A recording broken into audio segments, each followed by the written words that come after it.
প্রিয় শিক্ষার্থী বন্ধুরা, আমরা আবার হাজির হলাম সহজে পাইথন শিক্ষার লেসন 4 এ।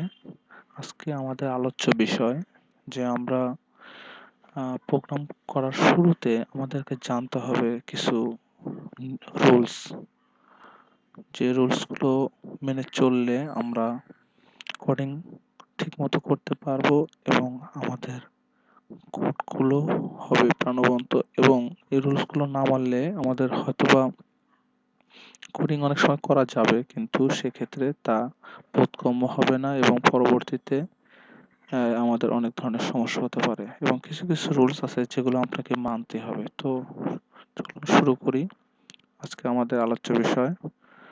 তো আজকে আমরা প্রথমে যেটা আপনাদের আগের লেসনগুলোতে দেখাইনি, যেমন কিভাবে বলেছিলাম যে পাইচার্ম একটা জেটব্রেনের একটা আইডি দিয়ে খুব সহজে সুন্দরভাবে আপনার পাইথন প্রোগ্রামিং করতে পারবেন। কারণ পাইথন প্রোগ্রামিং পাইচার্মের মাধ্যমে আপনি ইউজার ইন্টারফেস গুলো এত সুন্দর এবং আপনি ইউজার সাপোর্ট এত ভালো পাবেন যে কোড ফ্রেমওয়ার্ক নিয়ে যখন কাজ করবেন তখন আপনি অনেক হেল্প পাবেন, অনেক ইউজার অ্যাক্টিভিটি এবং ইউজার এক্সপিরিয়েন্স বিল্ড আপ হয়, খুবই ভালো সাপোর্ট দেয় আর কি। তো চলুন শুরু করি। এই হলো পাইচার্মের ইউজার ইন্টারফেস। তো আজকে আমরা যে বিষয়টি প্রথমে আলোচনা করব সেটা হলো পাইথন আইডেন্টিফায়ার্স।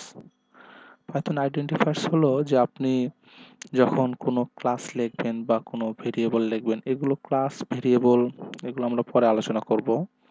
শুধু জেনে রাখুন যে যখন আপনি কোনো ক্লাস লিখবেন বা কোনো ভেরিয়েবল লিখবেন তখন আপনাকে এগুলো লেখার ক্ষেত্রে কিছু নিয়ম মেনে চলতে হবে। যেমন আপনি যখন কোনো ক্লাস লিখবেন, ক্লাসের নাম অলওয়েজ শুরু হবে আপার কেস লেটার দিয়ে, ঠিক আছে? এবং যদি কোনো নাম আপার কেস লেটার দিয়ে না হয় তাহলে এটা ধরে নেবে যে এটা ক্লাস ব্যতীত অন্য যে আইডেন্টিফায়ার সেগুলো। যেমন ক্লাস নেম কিভাবে লিখবেন দেখাই।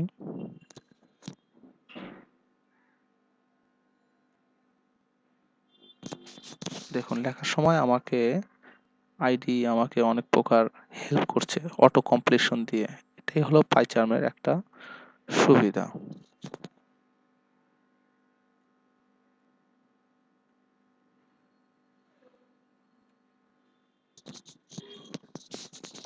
এই যে এভাবে একটা পাইথনের ক্লাস নেম লেখা যায়।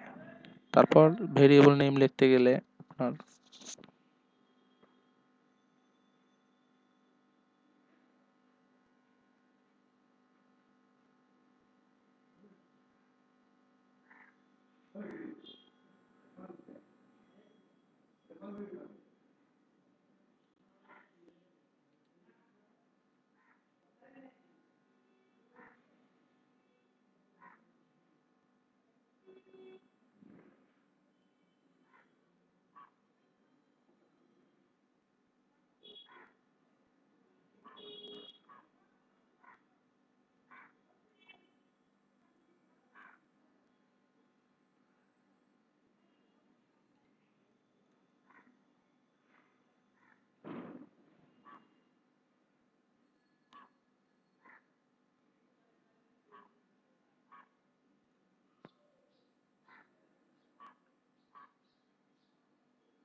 বন্ধুরা, এই কোডগুলো আসলে পরে আমি বিস্তারিত আপনাদেরকে জানাবো, বুঝাবো। আপাতত এগুলো ধরে নিন, বোঝার দরকার নেই। কিন্তু একটা জিনিস খেয়াল করুন যে আপনি পাইচার্মের মাধ্যমে যখন কোনো কিছু টাইপ করছেন আপনাকে কিন্তু সে হেল্প করছে, আপনাকে অটো সাজেস্ট করছে। এটাই পাইচার্ম আইডির বৈশিষ্ট্য। তো আমরা যে আলোচনা করতেছিলাম যে আইডেন্টিফায়ারের ক্ষেত্রে ধরেন ক্লাস নেম হবে অলওয়েজ আপার কেস দিয়ে শুরু হবে, ঠিক আছে? আর অন্যান্য আইডেন্টিফায়ার ক্ষেত্রে লোয়ার কেস দিয়ে শুরু হবে। ধরেন এটা একটা ভেরিয়েবল। ভেরিয়েবল কি আমি আপনাদেরকে পরে বুঝাবো। তো আপাতত দেখে নিন যে এটা শুরু হচ্ছে লোয়ার কেস দিয়ে, স্টার্টিং। ঠিক আছে, পরের রুলটা কি? পরের রুলটা হলো যে স্টার্টিং অ্যান আইডেন্টিফায়ার, মানে যদি কোনো আইডেন্টিফায়ারে সিঙ্গেল লিডিং আন্ডারস্কোর দিয়ে শুরু হয় তাহলে সেটাকে অলওয়েজ প্রাইভেট ধরে নিতে হবে। যেমন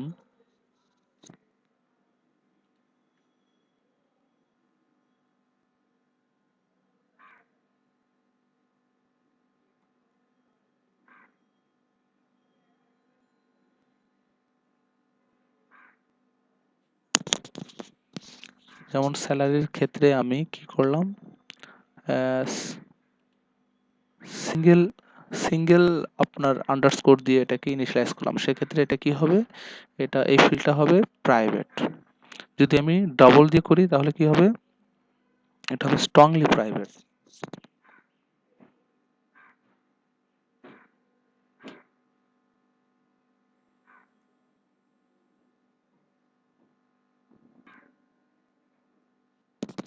এক্ষেত্রে আমার ব্যালেন্সটা হলো আমার স্ট্রংলি প্রাইভেট আইডেন্টিফায়ার। আর লাস্ট হলো যে যদি আইডেন্টিফায়ারের প্রথমেও দুইটা আন্ডারস্কোর থাকে এবং শেষেও দুটো আন্ডারস্কোর থাকে, সেক্ষেত্রে সেই আইডেন্টিফায়ারটা হবে ল্যাঙ্গুয়েজ স্পেসিফিক। যেমন দেখেন আপনারা এই যে ইনিটের ক্ষেত্রে, ইনিট যে মেথডটা, এটার ক্ষেত্রে প্রথমেও দুটো আন্ডারস্কোর এবং শেষেও দুটো আন্ডারস্কোর আছে, সেক্ষেত্রে এই ইনিট মেথডটা হলো ল্যাঙ্গুয়েজ স্পেসিফিক। মেথড কি, কনস্ট্রাক্টর কি, এগুলো আমরা পরবর্তীতে শিখবো, পরবর্তীতে আলোচনা করব। আপাতত জেনে নিন যে ইনিটের শুরু হয়েছে ডবল আন্ডারস্কোর দিয়ে এবং শেষেও, নামের শেষেও ডবল আন্ডারস্কোর আছে, সেক্ষেত্রে ইনিটটা হলো আমার এই ল্যাঙ্গুয়েজ স্পেসিফিক আইডেন্টিফায়ার। ঠিক আছে, তো আজকের পর্বে আপাতত এইটুকুই। পরবর্তীতে আরেকটি লেসন নিয়ে আরো কিছু আমরা শিখবো পরবর্তী লেসনে। সে পর্যন্ত আপনাদেরকে আমন্ত্রণ জানিয়ে আজকের মতো এখানে বিদায় নিচ্ছি। ধন্যবাদ।